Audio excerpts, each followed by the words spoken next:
Another executive life convocast conversation with leaders just like you, just like me. Today we are talking about emotions, and I'm going to read this definition of emotions before we get into our conversation. Emotions are like colorful balloons inside of us. Sometimes they make us feel happy and light, and other times they can feel very heavy by sadness or anger. But just like balloons, emotions can change in shape and size, and they are the drivers, the motivators for how we lead, how we love, how we live. I want to jump right into the conversation. Bye.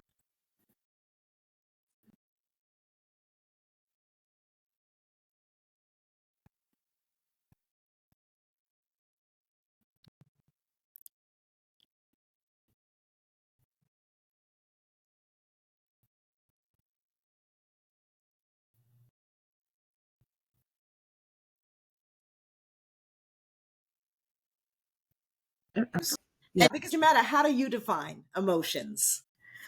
Wow. So I think emotions are just my gut reaction to things. It's just um, my first response. It's like a split second response to things that are happening to me based on what I know, what I believe. It can be just an experience that I'm having. I think my upbringing plays a lot into that, what I've seen modeled out by my parents and what experiences I've had in life. It's just that very first natural response to an event, an experience that comes out of me. That's how I would describe it. I know we don't really sit and think about our definition of emotions, but I think it's really important. Donna, how do you define emotions? I think they're the byproduct of a stimuli, right? It can be watching a commercial, those P&G commercials that get you. It can be watching my son hit a home run. It can be something much more triggering on the negative side, right? It's the byproduct of stimuli. But the interesting thing, and Jametta, I think you were going there, many times they're habits, right? Your emotional response are habits born out of years and years and years. And it's interesting when you start to break it down. What are my emotional habits? And it's fascinating when you start logging what your emotional habits are. You know, that's interesting that you should say that. I had one of my dissertation chair professors say this. We were going through my research on emotions, and she said, I think that we all have what I would call emotional muscle memory. And if you think about muscle memory being Sure. that instant, if you're any kind of trained in anything, you just kind of go there, right? Brunella, for yourself, how do you define emotions? Feelings. That is the shortest way I can define it. It for me, they are the feelings that I feel when I'm in a situation, sometimes even when I'm not in a situation. I feel like I have emotions all the time. And it's about being aware for me of what I'm feeling and those emotions, and helping me process it in the moment. But for me, they are truly just feelings and how I feel mentally and physically given any circumstance. Interesting separation of emotion and feelings. Morgan, how do you define emotions? I feel like my definition has grown as we have grown. I mean, we are a center for emotional development. So we've been talking about emotions for a long time. I feel like it's not fair to answer this question. But at its core, I think one of the definitions that we've come up with emotions being signals to me is the most accurate. It is a signal that my body is telling me, hey, or my brain's telling me, hey, pay attention to what's happening. It is causing you to think, feel, or react a certain way. And then for me, the signal is to kind of stop down and figure out why. Um, Emotions are happening all the time. Some of them I feel like I kind of just, experience, ignore, and move on. And then others of them, if they are big enough or if they last long enough, for me, it's like a big signal to stop what I am doing and analyze what is happening and why I am reacting the way that I am. So the biggest thing is that I feel like they're signals. Yeah, I get it. I get it. I get it. Donna, it may not be fair to be asking these questions, but I want to ask them anyway. What impact have emotions had on your leadership and life? Mm. Well, so first I want to say, I think many times we think emotions can be bad and are negative in business. Emotions are emotions. You feel what you feel, and we attach shame to them, but we should allow ourselves to feel what we feel. It's our behavior out of emotion that is challenging at times, and that also is habit forming, right? Our reactions to our emotions. And so that in business is what I've always tried to pay attention to, is what am I feeling in my leadership roles, and controlling how I react to those feelings in the business. So not allowing my emotions to drive my decisions in the business, but really understand what I'm feeling, the stress or anxiety that I might be feeling in the business.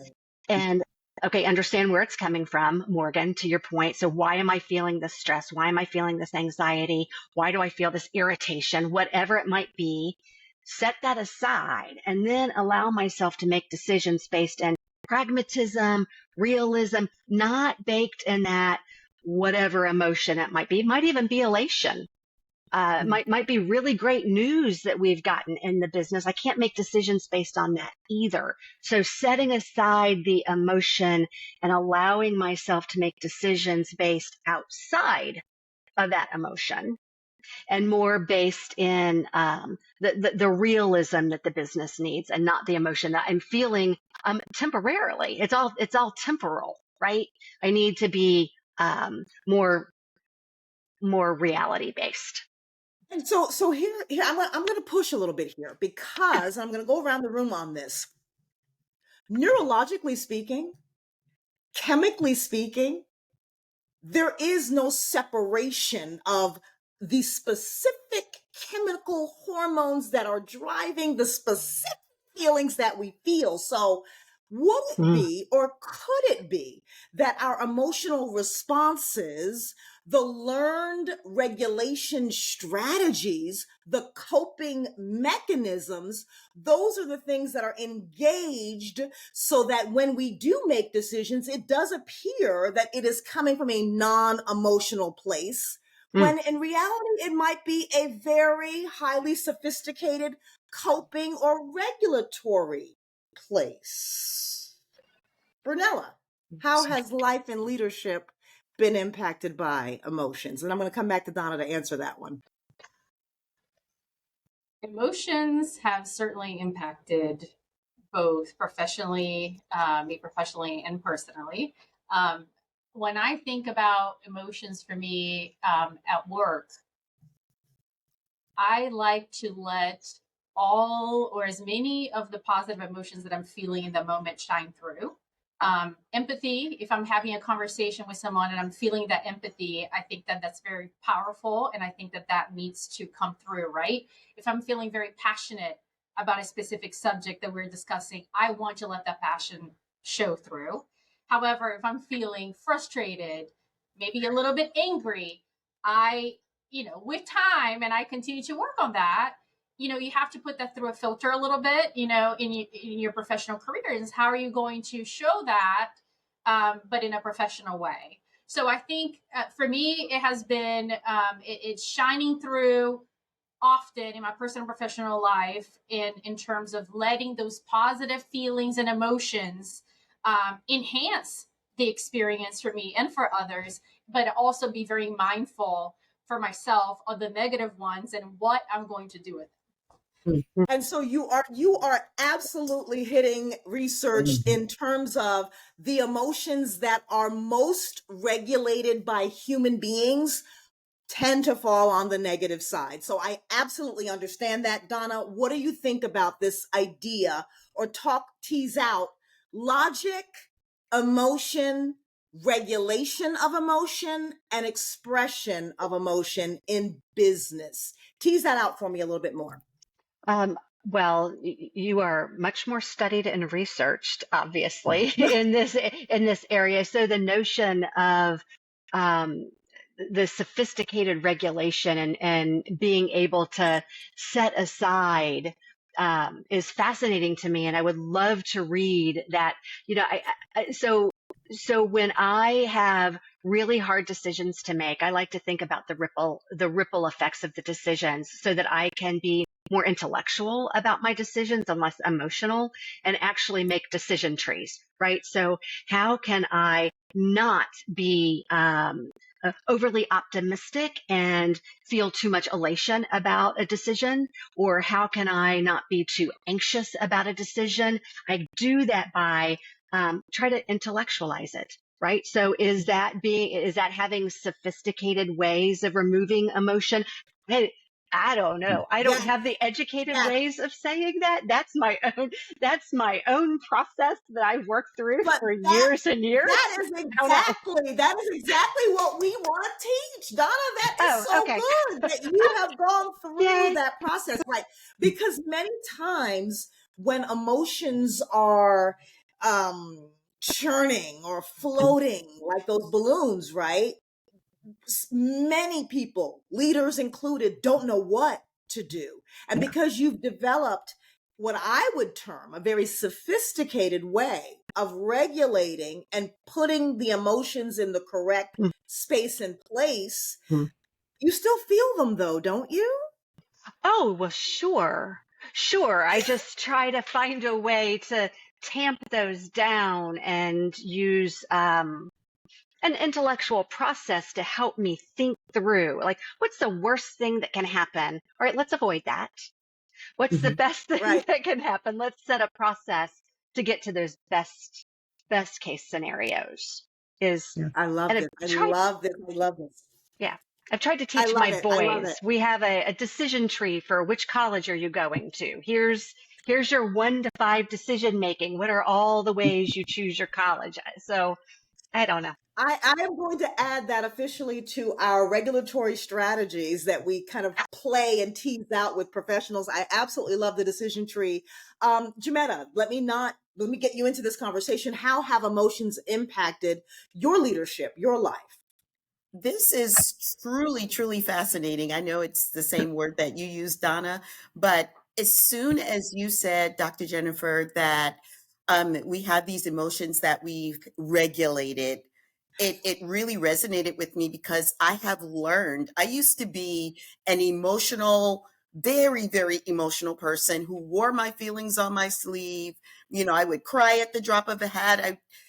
Be elated at the drop of a hat or be sad or angry and just respond to it, right? And then I have learned to regulate those things and based on experiences and especially in the workplace. And but then I get so confused about why I can be watching a movie and I start crying because something happens in the movie. But if that same thing happened in real life, sometimes I don't cry. So I'm like, Mm. what is that? What is that natural response to a thing that I'm experiencing that I don't have control over because it just happens, right? So Yeah. it's really, really fascinating, but it's impacted my life in a way that I have learned to regulate it.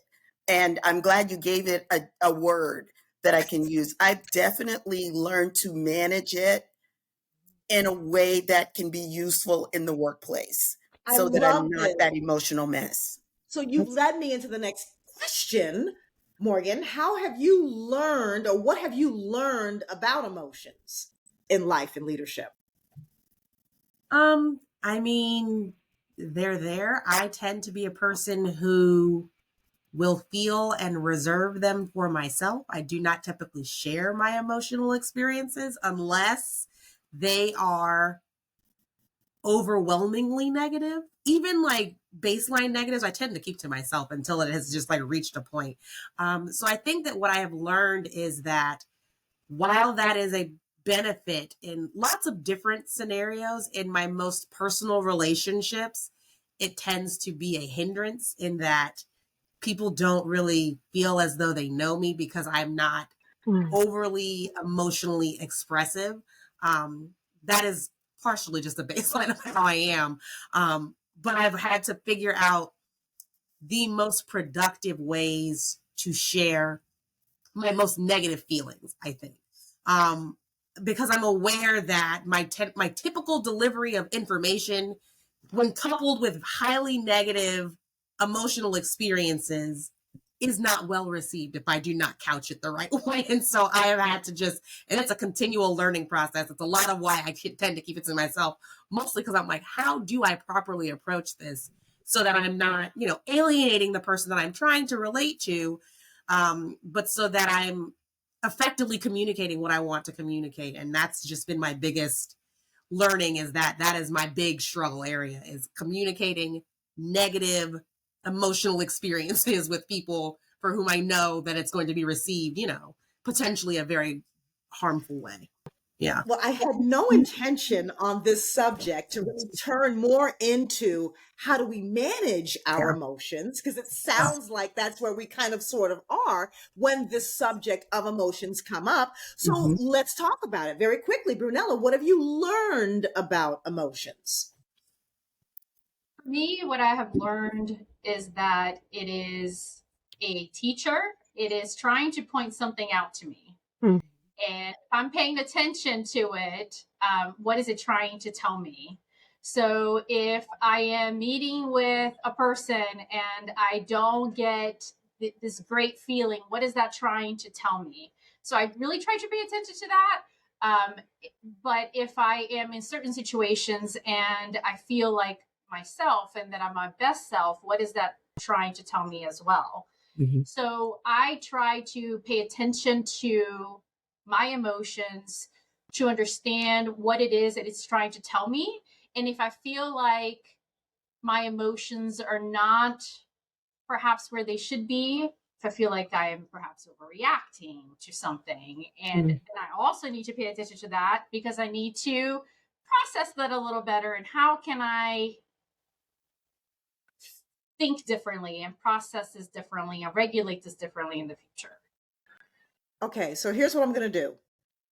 I'm going to pause here, and we're going to continue this conversation next month, because there is too much for me to unpack and I cannot contain myself. So I want to make sure that I get all of the information. So this is going to be part 1 of emotions, and then we will pick back up this conversation with part 2 as we continue on this executive life journey. So stay tuned for what that's going to look like. Perfect.